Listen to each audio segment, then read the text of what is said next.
हरिओम। आदर्श शिक्षण संस्थान online class में आप सभी भैया बहनों का स्वागत, अभिनंदन। आज हम एकादशी में हम राजनीति विषय के बारे में जान रहे हैं, जिसमें राजनीति विषय में आज हमारा टॉपिक है, जिसमें अपन देखते हैं संविधान संशोधन। क्या है? संविधान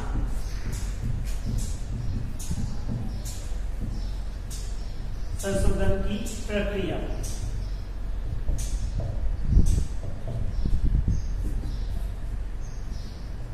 तो हम आज संविधान संशोधन किस प्रकार किए जाते हैं हमारे संविधान में, उसके बारे में हम चर्चा करें।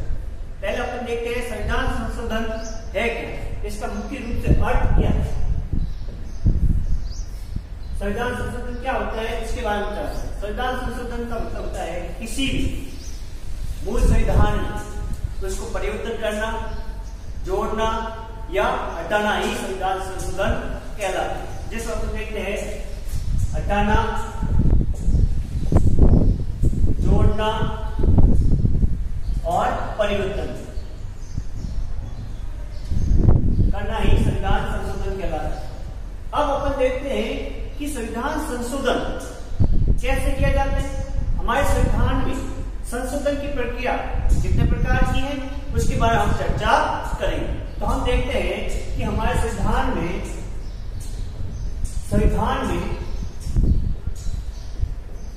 संशोधन की जो प्रक्रिया है कितने प्रकार की। तो हमारे संविधान में संशोधन 3 प्रकार से किया जा सकता है। कितने प्रकार से किया जा सकता है? 3 प्रकार से हमें संविधान संशोधन किया जा सकता है। तो अपन देखते हैं कि वो 3 कौन से।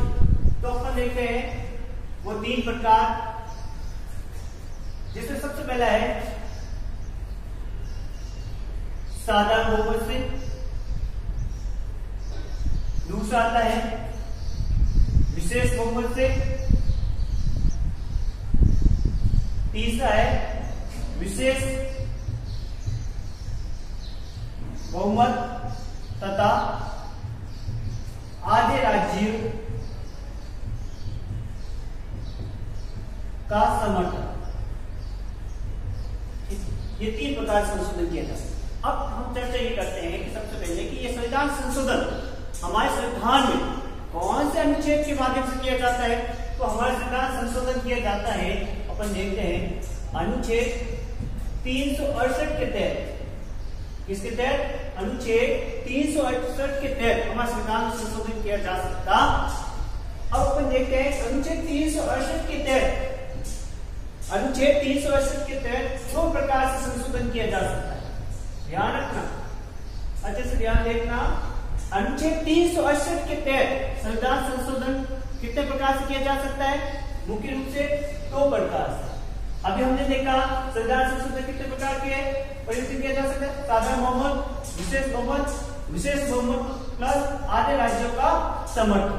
ठीक है, जिसमें अपन देखते हैं कि 368 का जो अनुच्छेद है उसमें से 2 कौन से हैं?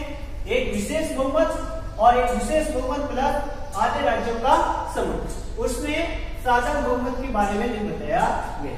तो हमारे संविधान में ये बताया गया, ध्यान रखना, संविधान में संशोधन कितने प्रकार से किए जा सकते हैं? वो 3। लेकिन अनुच्छेद 368 के तहत संविधान संशोधन कितने प्रकार से किए जा सकते हैं? 2 प्रकार से किए जा सकते हैं। वो कौन सा है? एक विशेष बहुमत और विशेष बहुमत प्लस आधे राज्यों का समर्थन। अब अपन देखते हैं कि हमारे संविधान में जो ये संशोधन की प्रक्रिया है, कौन से संविधान से सोच से हमारी जोड़ी गई? देश है दक्षिण अफ्रीका। कौन से? दक्षिण अफ्रीका से हमारे संविधान संशोधन की प्रक्रिया, ठीक है, उसके सोच से जोड़ी गई। अब देखते हैं कि हमारे संविधान संशोधन की ये प्रक्रिया भारतीय संविधान के कौन से भाग में इसका वर्णन है? भाग है हमारे 20। कौन से भाग में? 20 में संविधान संशोधन की प्रक्रिया के बारे में उल्लेख किया गया। अब अपन देखते हैं कि साधारण बहुमत, विशेष बहुमत और विशेष बहुमत प्लस आधे राज्यों का समर्थन। अब कैसे होता है, किस प्रकार, उसके बारे में ध्यान से समझिए। तो सबसे पहले देखते हैं साधारण बहुमत। ये साधारण बहुमत क्या, जिसमें क्या होता है कि साधारण बहुमत का मतलब होता है कि संसद बोले तो लोकसभा और राज्यसभा, तो प्रत्येक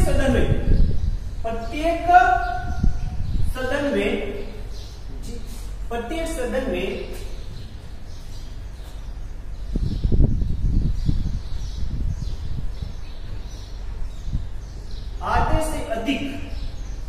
आधे से अधिक यदि बहुमत है तो उसके आधार पर आधे के अधिक कौन से देकर ध्यान रखना। सबसे पहले उसमें क्या होना चाहिए, गणपूर्ति। क्या होना चाहिए, गणपूर्ति मतलब न्यूनतम। यदि आप देखना चाहते हैं कि यदि आप साधारण बहुमत से किया जाना चाहिए तो पहले सबसे ध्यान रखना किसी भी संविधान की गणपूर्ति जिसे अपन कहते हैं कोरम। क्या बोलते हैं, कोरम। ठीक है, तो ध्यान रखना कि हमारे संविधान में जो प्रत्येक सदन का अपन देख सकते हैं लोकसभा और राज्यसभा। ठीक है, तो शुरुआत अपन देख सकते हैं कि संविधान संशोधन की प्रक्रिया शुरुआत लोकसभा से भी की जा सकती है और राज्यसभा। ये ध्यान रखना हमारे देश में संविधान संशोधन की जो प्रक्रिया है वो किसको ये अधिकार दिया गया है, संसद, न कि विधानसभा को। ठीक है, न कि विधान परिषद। ये अधिकार सिर्फ संसद को ही है हमारे संविधान में यदि संशोधन करना है। तो सबसे पहले अपन देखते हैं साधारण बहुमत होता है वो क्या होता है। साधारण बहुमत होता है कि कोई भी प्रत्येक सदन में सबसे पहले शुरुआत की जाए उसके न्यूनतम सदस्य का आधे से अधिक। अब न्यूनतम सदस्य ध्यान रखना। ठीक है, आधे से अधिक मतलब गणपूर्ति का होना चाहिए। अब गणपूर्ति जैसे हमारे 545 सदस्य वर्तमान लोकसभा। ठीक है, अब उसका न्यूनतम सदस्य, ठीक है, गणपूर्ति कितना होना चाहिए, मान लेते हैं लगभग कितने होता है, 10%। गणपूर्ति का मतलब होता है ठीक कुछ सदस्य का 1/10 सदस्य उपस्थित होना आवश्यक है। ठीक है, उसका आधा ध्यान रखना। गणपूर्ति किसका, कोरम 1/10 का हिस्से का 1/10 का आधे से अधिक सदस्य यदि उपस्थित है। ठीक है, यदि कोई संविधान संशोधन किया गया, ठीक है, तभी तो वो संविधान संशोधन माना जाएगा। कौन से, साधारण बहुमत। अब कितने देखिए, जैसे कि इसका मान लेते हैं 55 है। ठीक है, अब 55 गणपूर्ति के लिए सदस्य होने चाहिए। अब 55 का आधा करते हैं तो कितना होता है, लगभग अपन कह सकते हैं। ठीक है, लगभग कितने कह सकते हैं, 28। ठीक है, ये मान सकते हैं। ठीक है, जिसको आपको मान सकते हैं 28। तो 28 सदस्य यदि समर्थन दे देते हैं आधे से अधिक, ठीक है, गणपूर्ति के, तभी संविधान संशोधन हो सकता है। वो कौन सा संशोधन कहलाएगा, साधारण बहुमत। कौन सा बहुमत, साधारण। ये तो किताब साधारण बहुमत के बारे में, ठीक है, जिसका उल्लेख अनुच्छेद 368 में नहीं। अब देखते हैं विशेष बहुमत। विशेष बहुमत क्या होता है, विशेष बहुमत में ये होता है कि जिसमें कुल सदस्य का उपस्थित, क्या है, उपस्थित। अब आते हैं उपस्थित व मतदान का 2/3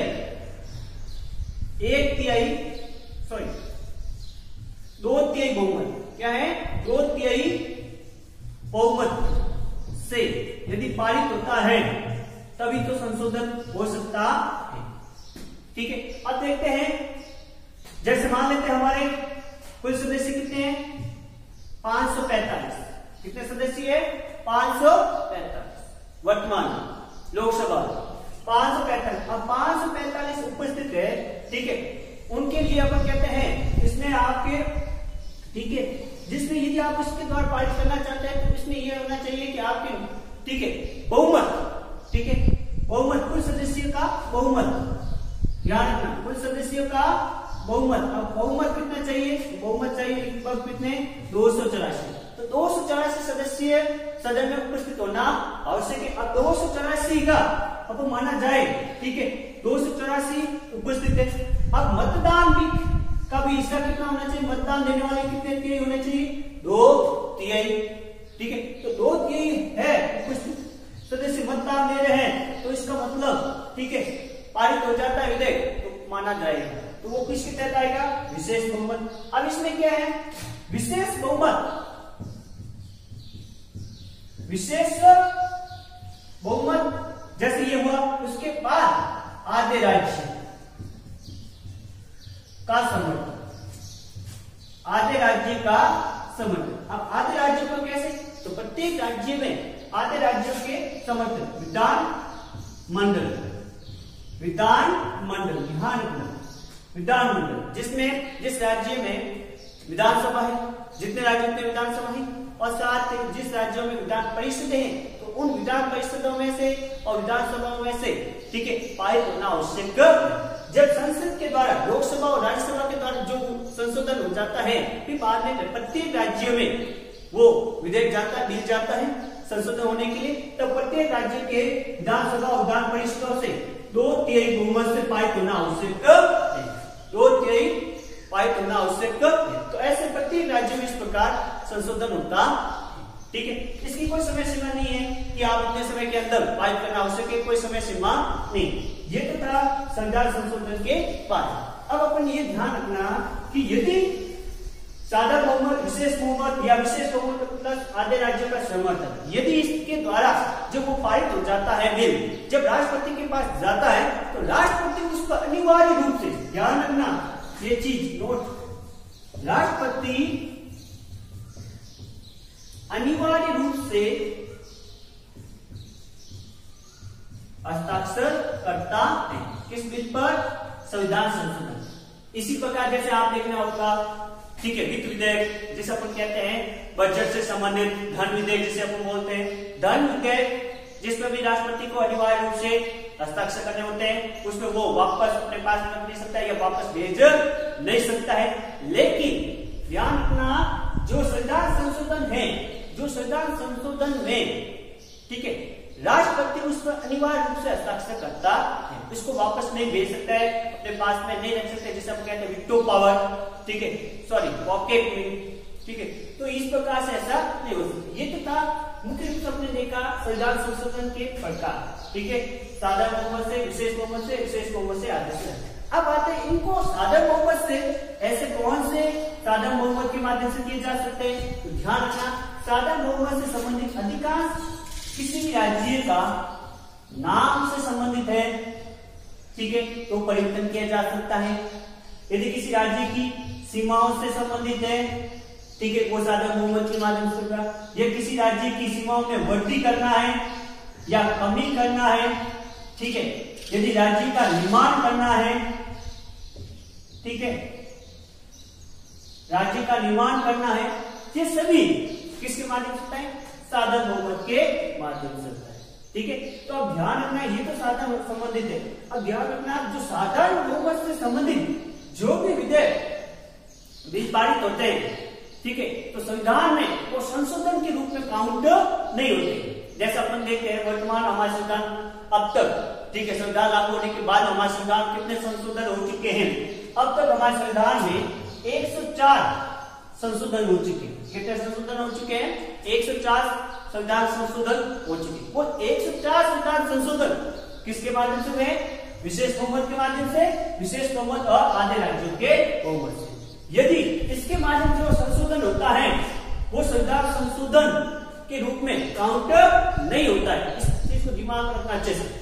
संविधान संशोधन जो विशेष बहुमत और विशेष बहुमत आधे राज्यों के समर्थन के माध्यम से जो संशोधन होता है, वही संविधान संशोधन काउंट होता है। जैसे अपन देखते हैं अब तक हमारे संविधान कितने संशोधन हो चुके हैं? 104 संविधान संशोधन हो चुके हैं। जितने भी साधारण बहुमत के माध्यम से संशोधन हुए, जैसे उदाहरण के रूप में जैसे हमारे एक उड़ीसा राज्य है। अब उड़ीसा राज्य का नाम पहला उड़ीसा था, अब ओडिशा कर दिया गया। वो संशोधन वो किसके माध्यम से हुआ? साधारण बहुमत। वो किसी प्रकार के संविधान संशोधन में काउंट नहीं होते हैं। जो साधारण बहुमत से जितने भी, ठीक है, विधेयक पारित होते हैं, ठीक है, वो किसी प्रकार से संशोधन के रूप में काउंट नहीं होते। संशोधन तो होता है, लेकिन संविधान संशोधन प्रयुक्त संख्या में काउंट नहीं माना जाता। जो विशेष बहुमत जिसे अपन कह सकते हैं अनुच्छेद 368 के तहत, अनुच्छेद 368 के तहत जो संविधान संशोधन हुआ है, ठीक है, वही संविधान संशोधन में परिवर्तन के रूप में काउंट किए जाएंगे। अब देखते हैं 104वां संविधान संशोधन कौन सा है? अभी आप होता ही होगा, जिसमें लोकसभा, कहां पर? लोकसभा में, ठीक है, जिसमें एससी व एसटी को, ठीक है, आरक्षण में, राजनीतिक रूप में आरक्षण में बढ़ाया गया, जिसमें उसको 70 वर्ष से बढ़ाकर कितने वर्ष कर दिए गए? 80 वर्ष के रूप में बढ़ा दिया गया। वो कौन सा संविधान संशोधन था? अपन देखते हैं वो कौन सा है, 104वां संविधान संशोधन का। कब?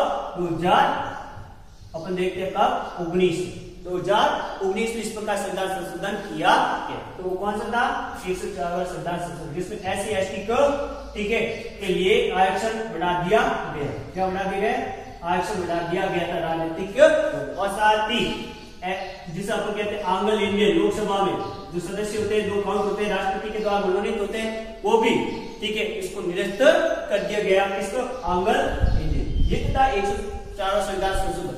अब आता है, अपन देखते हैं हमारे संविधान में ये प्रावधान नहीं था कि राष्ट्रपति को अनिवार्य रूप से संविधान संशोधन पर हस्ताक्षर करना आवश्यक है, लेकिन उसमें संशोधन किया गया, जिसमें ऐसा माना जाता है 24वां संविधान संशोधन। कौन सा संविधान संशोधन? 24वां संविधान संशोधन 1971 में। 1971 में हमारे संविधान में संशोधन किया गया, जिसके राष्ट्रपति को, ठीक है, संविधान संशोधन पर अनिवार्य रूप से क्या करने पड़ते हैं, हस्ताक्षर करने पड़ते हैं, ठीक है, जिसमें ऐसा प्रावधान किया गया, राष्ट्रपति को संविधान संशोधन से संबंधित अनिवार्य रूप से हस्ताक्षर करना आवश्यक होता है। ये प्रावधान किया गया। ये कौन से अनुच्छेद में जोड़ा गया है? हमारे संविधान में अनुच्छेद 13(4) में हमारे संविधान संशोधन के रूप में जोड़ा गया अनुच्छेद, ठीक है, जिसमें राष्ट्रपति को अनिवार्य रूप से हस्ताक्षर करना होता है, जो संविधान संशोधन के, ये कितना हमने नॉर्मल जाना, ठीक है, राष्ट्रपति के अर्थ, संविधान संशोधन का अर्थ, संविधान संशोधन की प्रकार, कहां से ले रखे हैं, मुख्य रूप से ये जाना। अब आगे हम देखेंगे संविधान संशोधन के बाद में कुछ ऐसे टॉपिक है, जैसे प्रस्तावना है, उसके बारे में चर्चा करेंगे। धन्यवाद।